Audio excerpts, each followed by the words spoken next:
Hi everybody, I'm here like usual, and now I'm not. So recently a topic came to mind, the time skip, time jump, whatever you want to call it, when a major gap of time occurs between major portions of a greater story in a work of fiction. It's common in sequels and games, shows, and a lot of long-lasting movie franchises. According to TV tropes, it's not the same as the distant future, because that is when a time skip is at the end of something to show where the characters ended up. Recent examples that come to mind being Regular Show and My Hero Academia. These are things that had their major climax and are showing where the main cast went from that point. A nice way to have a last hurrah of the show in a way. In comparison, time skips are meant to deliberately gap major events in a story. Like for one reason or another, there was a big gap in space-time we don't really need to go through.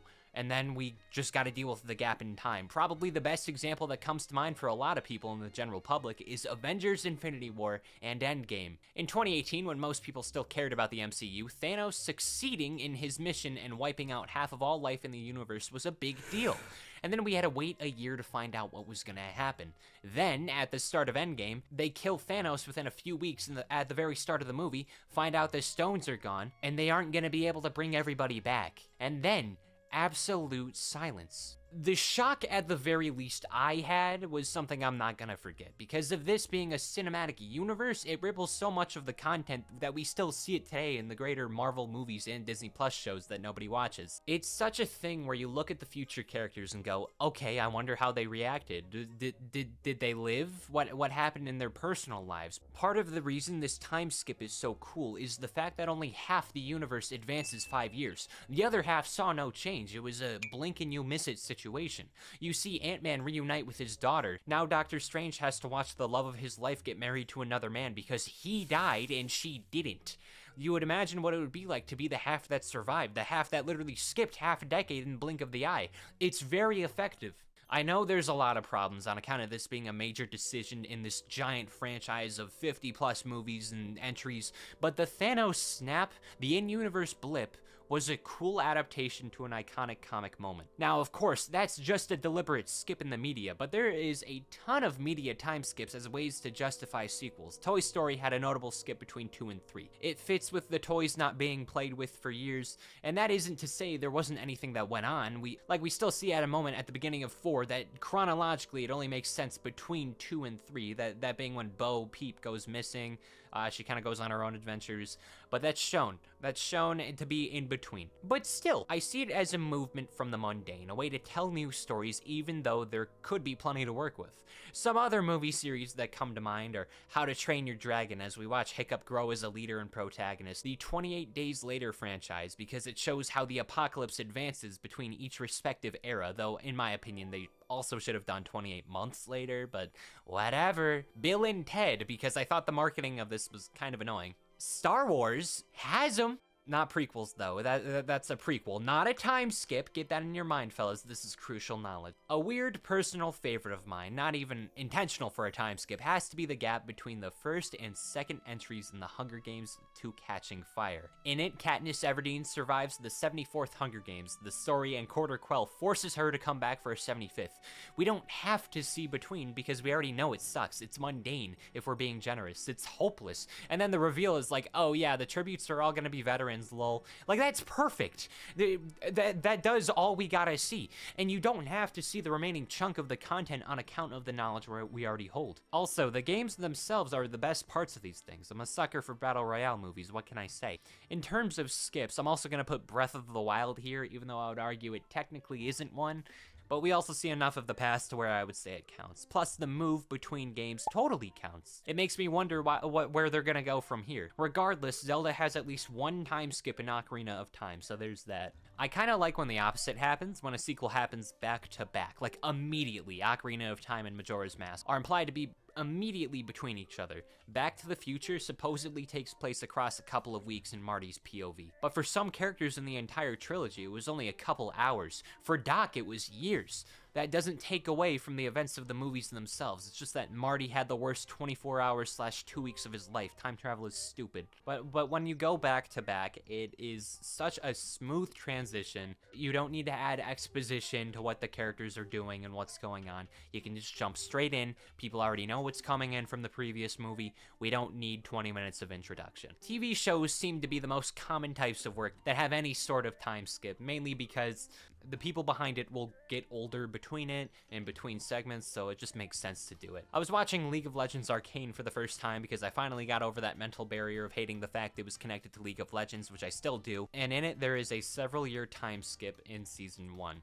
So milder spoilers in this season because it was a good season. It's a good watch. You know, I would recommend this one actually if you haven't seen it. I really do enjoy this origin. Unfortunately, it got me interested in League of Legends outside of the game itself. Don't ask me for a video. This is the best you're getting. Episodes 1 through 3 introduce a cast of characters in the Undercity, the neighboring location of Piltover, and sets up relationships and conflicts throughout the future of the show. The Undercity gang introduces 5 kids and 2 adults worth of note that we want to root for, but then at the start the kiddos steal from a genius student of Piltover, therefore getting him found out for illegal studies, therefore getting him expelled. I don't really care for Jace. It doesn't matter because Heimerdinger is my favorite character. This sparks a major conflict in the Undercity because nobody wants to admit who attempted the robbery, and the entire time a person who never played this game, me, just enjoyed the dynamics, the setup that Powder, the main character, is being doubted for her skills. And this continues from the next couple episodes, so then, in episode 3 when shit falls apart, the same student gets his work recognized, incentivizing a new age of technology. Powder tries proving she's useful, accidentally killing most of her found family in the process, and leaving her abandoned by Vi, her sister. I go into this one because I like that there's implications of the content. Powder's one decision led to her complete character shift, deaths, and ultimately the war and conflict that begins to brew between 2 neighboring locations. And we don't see any of it because we don't need to see it. It was shown to us, it was implied. Of course we can guess what other major events happened between the 6 to 8 years that passed, but the knowledge and assumption that Powder becomes this infamous figure in both nations, it's effective because of that. I'm never playing League of Legends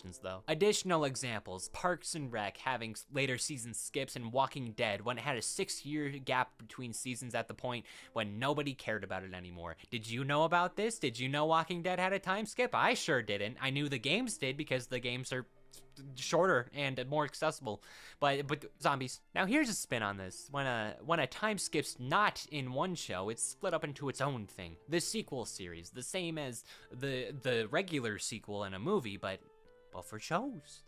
An infamous example that sticks with me being Rugrats to All Grown Up. Technically a time skip, make the baby show not about babies. I mean, it works, but now it feels a little too real, I guess. For some reason, for some reason, I just wish Tommy Pickles stayed bald. Ooh, Adventure Time. Ooh, this is a good one. I'm a bit of a sucker when it comes to this show. For some reason, I wasn't allowed to watch this one growing up, and I completely ignored that. That's not my problem. I'm an adult mom. Nah, but this one's great though. Part of what makes Adventure Time effective in terms of narrative and storytelling is that we get fragments of each respective character. We figure out the timeline, the Great Mushroom War, the aftermath, the distant future when there's nothing. In the finale, the show opens up in a distant future. We see some characters of the past return, like Sweet Pea going from a dumpy idiot kindergartner to a big old giant. But there's not really an explanation as to why everything looks the way it does. It kind of dampens the entire series because it shows the wacky adventures across the 8 seasons weren't really remembered and recorded to our knowledge. BMO furthers this when he doesn't even remember the names of his old friends. And then there would also be speculation if these 2 new leads are the reincarnations of Finn and Jake, which would get confirmed in the episode where Finn dies and gets sent to an afterlife trying to find Jake. This is the best episode in the franchise, by the way. Just straight up, it's beautiful, it's beautiful. But besides this, all future content in Adventure Time has been a time skip from the finale. Fiona and Cake takes place years after Ice King returns to Simon, and all these specials have older versions of each character. I like this route, if only for the fact the universe feels so much larger. We don't necessarily need to follow the main duo anymore. Their story has, to an extent, been completed. Jake dies untimely at a young age, so Finn's just growing up by himself. and it's very nice to see. Alright, time for agony. Literally any person who watches an anime to some extent will be burdened with a time skip at any point. It's like the most important thing for these shows in their legacy. Prime example, Dragon Ball. There are so many time skips in Dragon Ball, we don't even have to see them all. It's Dragon Ball. They're training. That's the time skip. I hope you can Google it and figure out how many time skips there are. I'm not even gonna count. There's also Dr. Stone. I like this one because it's at the very start. Episode 1 is modern day. Everybody turns to stone. It's up for the rest of the series to see how this is gonna turn out. This time skip took 3,700 years.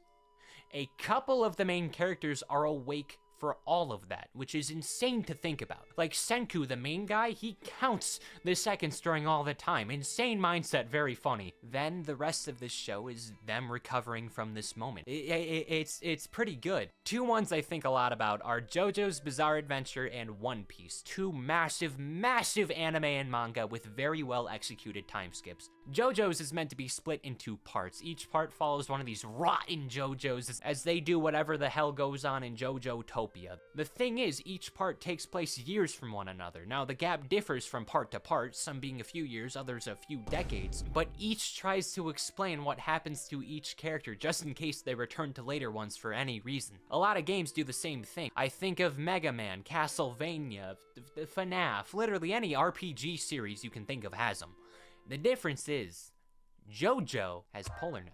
One Piece is a good, simple one as well. The Straw Hats are too weak for the New World. They gotta take a couple years training.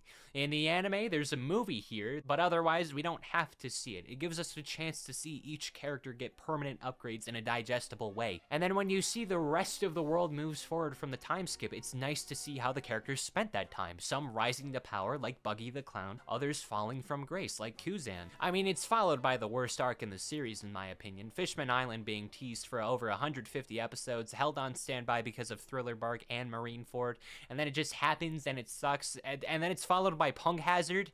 Not a good start. Pre-time skip is better. You know what else sucks?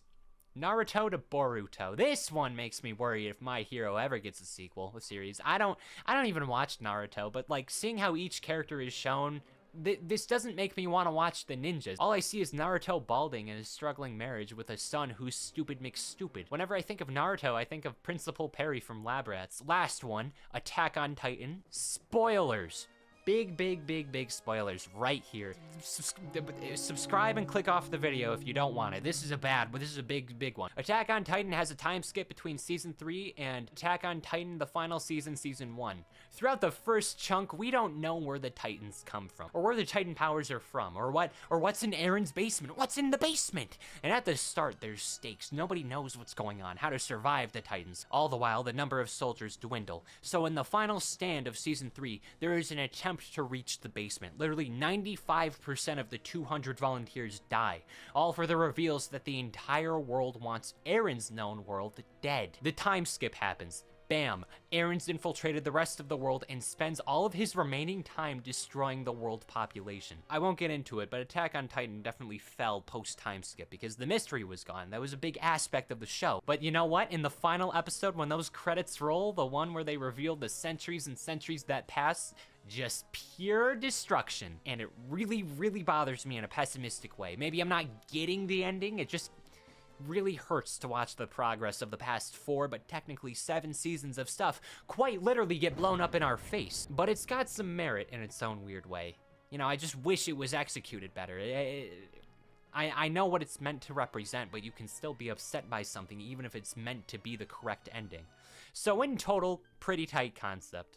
I like time skips. I don't know if I would ever do one in my own work, but you know, maybe there's a fun spin you can put on it. Let me know if I missed anything in the comments, what time skips you like that I missed. Maybe go into more detail about one of the ones I talked about. I don't know how to end this video. I just hope this little area is all back to normal next episode. Anyway, see you later.